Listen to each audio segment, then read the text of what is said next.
Class 4-এর ছাত্রছাত্রীরা তোমরা সবাই কেমন আছো? আশা করছি তোমরা সবাই খুব ভালো আছো। তো আজকের এই নতুন ভিডিওতে তোমাদের সবাইকে স্বাগতম। তো আজকের এই ভিডিওতে আমি তোমাদের ইংলিশ বাটারফ্লাই বইয়ের lesson 1 why is the sky so high এই লেসনটি আমি আজকে আলোচনা করে দেবো।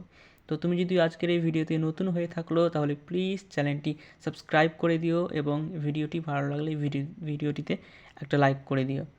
তো চলো ভিডিওটা শুরু করি এবং তুমিও পুরো ভিডিওটা দেখতে থাকো, তাহলে আজকের এই ক্লাসে পুরো ভিডিওটা তোমরা বুঝতে পারবে। তো লেসন 1, লেসনের নামটা আগে বলে দিই। লেসনের নাম হচ্ছে why is the sky so high. এর মানে হচ্ছে আকাশ কেন এত উঁচুতে। তো এরপরে কিন্তু দুটো কিন্তু আমাদের টাস্ক দেওয়া আছে, সে টাস্কটা আমরা দেখে নেব কি আছে। তো এক দাগেরটা কী আছে বলছে ম্যাচ কলম এ উইথ কলম বি, মানে কলম এ এবং কলম বি এর সঙ্গে ম্যাচ করতে হবে। কলম এতে কিন্তু চারটা ছবি দেওয়া আছে। ছবিগুলো হচ্ছে সূর্য, মেঘের, তারা এবং চাঁদের। তো সূর্য মানে হচ্ছে সান, মেঘের ইংলিশ হচ্ছে ক্লাউড, স্টার অ্যান্ড মুন। এবং বি কলমে কী দেওয়া, কী একটা সেন্টেন্স লেখা আছে সেগুলো কিন্তু এগুলো ছবিগুলোর সঙ্গে সম্পর্কিত হবে। তো সেগুলো আমি এক এক করে বলে দিই কী আছে। Brings rain, gives us light and heat, shines at night and change its shape, twinkle. তো প্রথম থেকে আমরা মিলাই। প্রথমে আছে সূর্য মানে সান, তাহলে সানের সঙ্গে কোনটা ম্যাচ হবে?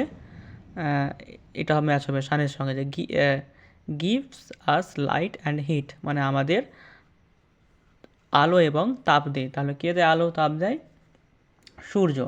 তাহলে সূর্য হবে, সান থেকে হবে gives us light and heat. এবার ক্লাউড থেকে হবে ব্রিংস রেইন, কারণ মেঘ আমাদের বৃষ্টি এনে দেয়, তাহলে ব্রিংস রেইন। স্টার থেকে হবে এখানে টুইঙ্কেল, স্টার থেকে টুইঙ্কেল। আর লাস্টে যে মুন আছে, মুন থেকে হবে science at night and change its shape, মানে রাতের আলো দেয় এবং তার আকার পরিবর্তন করে। এবার দুই দাগেরটা কী বলছে দেখো, বলছে fill in the blanks with suitable words, সঠিক শব্দ দিয়ে শূন্যস্থান পূরণ করো। এ দাগেরটা কী বলছে, উই সি দ্য সান, আমরা সূর্য দেখি, দ্য ক্লাউড মেঘ দেখতে পাই, স্টার তারা, অ্যান্ড দ্য মুন এবং চাঁদ, ইন দ্য, তাহলে কী হবে এখানে ইন দ্য স্কাই। তাহলে আকাশে আমরা কী দেখতে পাই? আমরা সূর্য দেখতে পাই, মেঘ দেখতে পাই, তারা দেখতে পাই এবং চাঁদ দেখতে পাই। তাহলে কী হবে in the sky, SKY sky.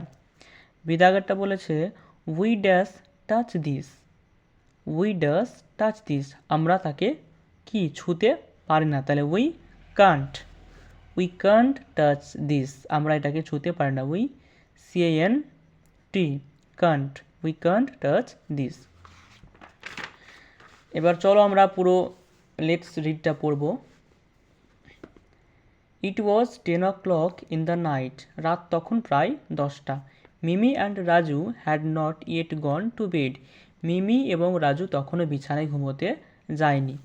They wanted to hear a bed time story from their mother, তারা তাদের মায়ের কাছ থেকে একটা গল্প শুনতে চেয়েছিল। So Mimi and Raju's mother lay down with them on the bed, তাই মিমি এবং রাজুর মা তাদেরকে নিয়ে বিছানায় ঘুমিয়ে পড়লেন। All right then mother said, হ্যাঁ ঠিক আছে মা বলল। আই উইল টেল ইউ এই স্টোরি, আমি তোমাদের একটা গল্প বলবো। I heard this from my mother when I was your age, আমি যখন তোমাদের মতন বয়সে ছিলাম তখন আমি এই গল্পটা আমি আমার মায়ের কাছ থেকে শুনেছিলাম।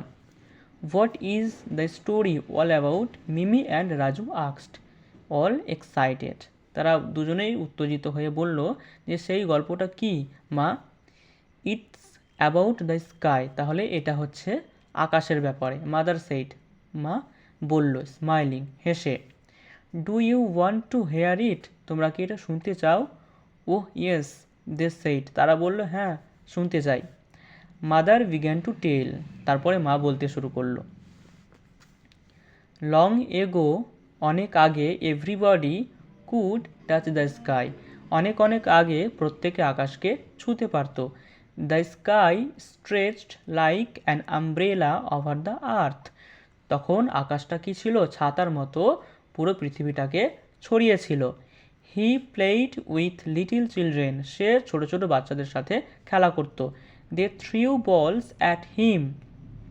তারাও তার দিকে বল ছুঁড়ে দিত। হি থ্রিউ দ্য বলস ব্যাক। সে আবার সেই বলটাকে আবার ফিরিয়ে দিত। The sky and the children loved together in happiness. আকাশ এবং শিশুরা একসঙ্গে হাসি খুশিতে থাকত।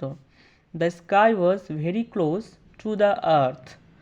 আকাশ তখন খুবই কাছে ছিল।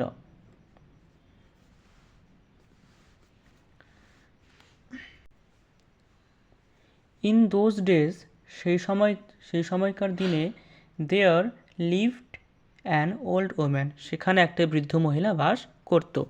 C was the oldest woman in the village. সে সেই গ্রামের একমাত্র বৃদ্ধ মহিলা ছিল। She lived in a little mud hut. সে একটা ছোট্ট মাটির কুঁড়ে ঘরে থাকত। হার হাট ওয়াজ beside a paddy field.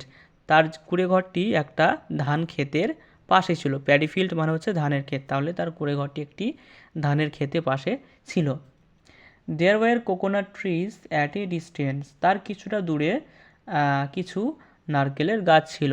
C had very little work to do. তাকে অনেক ছোট ছোট কাজ করতে হতো। She had nowhere to go. সে সেখান থেকে কোথাও যায় না। So all day long she cleaned her hut. তাই সে প্রত্যেক দিনই সে তার বাড়িটাকে তার কুঁড়ে ঘরটাকে পরিষ্কার করে রাখে। ওয়ান হট সামার ডে, এক গ্রীষ্মের দিনে, দেয়ার ওয়াজ ডাস্ট এভরিহোয়ার।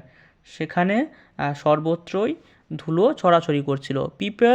পিপল ওয়ের কাফিং and sneezing with the dust. সেই ধুলোর কারণে মানুষজন কী করছিল? কাশছিল এবং হাসছিল। Even the sky coughed and sneezed. এমনকি আকাশও কাশছিল এবং হাসছিল। The old woman's heart was also covered with dust. সেই বৃদ্ধ মহিলাটির কুঁড়ে ঘরটি ধুলোতে কিন্তু ছেয়ে গিয়েছিল। She swept and swept the little heart. সে তার ঝাঁটা দিয়ে কিন্তু তার কুঁড়ে ঘরটি বারবার কিন্তু পরিষ্কার করছিল।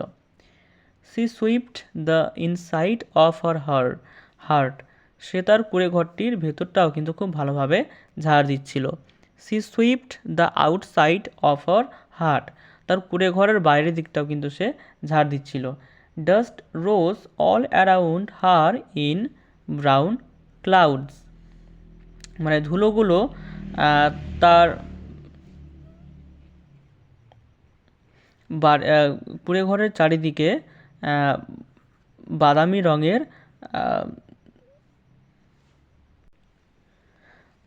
রঙের মেঘের মতো ধুলোগুলো তার বাড়ির চারিদিকে উড়ে বেড়াতো। তো বন্ধুরা, আজকের ভিডিওটি এই পর্যন্তই ছিল।